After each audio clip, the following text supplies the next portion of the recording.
एक बार की बात है, एक बहुत बड़ी आर्ट गैलरी ने कॉन्टेस्ट डिक्लेयर किया।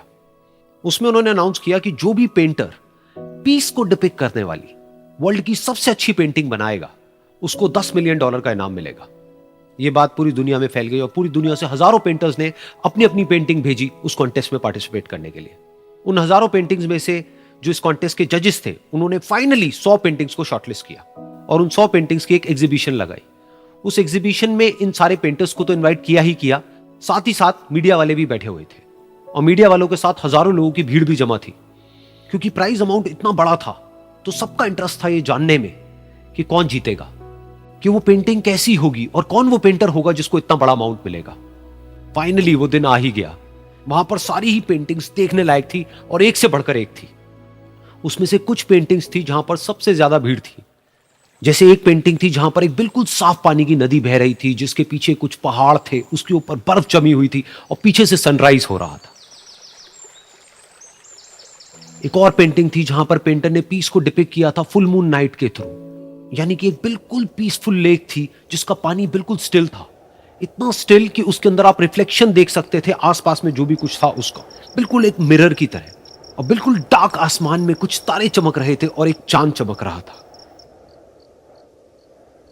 उसके अलावा एक पेंटिंग थी जिसमें बिल्कुल सफेद बादल थे, नीला आसमान था और बिल्कुल हरी हरी घास थी। यानी कि सारी ही पेंटिंग्स ऐसी जिसको देख करके ही मन शांत हो जाए। तो कॉन्टेस्ट बहुत ही टफ था क्योंकि सारी पेंटिंग्स एक से बढ़कर एक थी। तो जजेस के लिए शॉर्टलिस्ट करना कि कौन सी पेंटिंग बेस्ट है, that was very very difficult. लेकिन वो मोमेंट आ ही गया जब जजेस ने अपना माइंड मेकअप कर लिया और एक पेंटिंग को इन सारी पेंटिंग्स में से सिलेक्ट कर लिया और उस पेंटिंग को एक बड़े से कर्टेन के पीछे रख दिया। सामने वो सारे पेंटर्स बैठे हुए थे, मीडिया वाले थे और हजारों लोगों की भीड़ थी। सबकी क्यूरियोसिटी बढ़ती चली जा रही थी क्योंकि अमाउंट बहुत बड़ा था। लेकिन जैसे ही वो पर्दा हटा और सामने से सबने उस पेंटिंग को देखा तो सब हैरान रह गए। सब एक दूसरे की शक्ल देखने लगे। किसी को कुछ समझ नहीं आ रहा था कि एक्चुअल में हो क्या रहा है, क्योंकि वो पेंटिंग जो वहां पर दिख रही थी वो दूर दूर तक शांति को डिपिक्ट नहीं कर रही थी। तो सबको लगा कि शायद उस आर्ट गैलरी से कोई गलती हुई है या जजेस से कोई गलती हुई है और किसी गलत पेंटिंग को वहां पे रख दिया है। तो कुछ पेंटर्स एक साथ गए, जाकर के उस आर्ट गैलरी के ओनर से मिले और जाकर के उससे पूछा कि क्या ये कोई गलती है, गलती से कहीं कोई गलत पेंटिंग तो आपने वहां पे नहीं रख दी है। तो आर्ट गैलरी वाला थोड़ा सा मुस्कुराया और बोला, नहीं, ये पेंटिंग बिल्कुल ठीक है। जजेस ने इसी पेंटिंग को सिलेक्ट किया है और यही पेंटिंग आज की विनर है। सारे पेंटर्स ये जवाब सुन करके गुस्से से भर गए और सबने मिल करके रिवोल्ट कर दिया। और ये देख करके सारे मीडिया वाले अपनी अपनी जगह से खड़े हुए और भागते हुए गए उस आर्ट गैलरी के ओनर के पास में और अपने अपने माइक्स उनके मुंह के आगे कर दिए।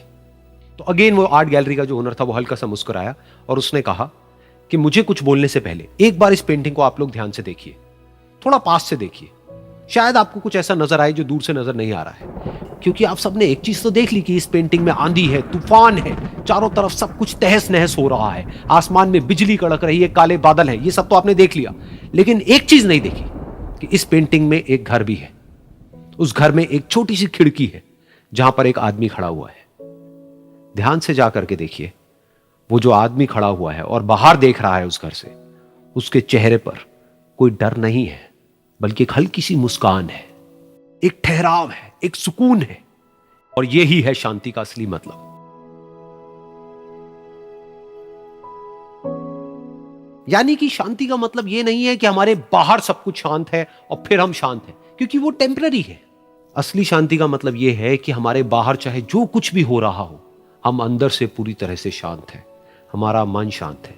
क्योंकि जिसका मन शांत नहीं है, उसको चाहे आप कितनी भी सुंदर से सुंदर जगह पर ले जाकर के बिठा दो, वो वहां पर भी जाकर के दुखी ही रहेगा। लेकिन दूसरी तरफ से जिसका मन शांत है, उसके बाहर चाहे कुछ भी हो रहा हो, चाहे मौसम कैसा भी हो, चाहे उसके आसपास में सब कुछ तहस नहस हो रहा हो,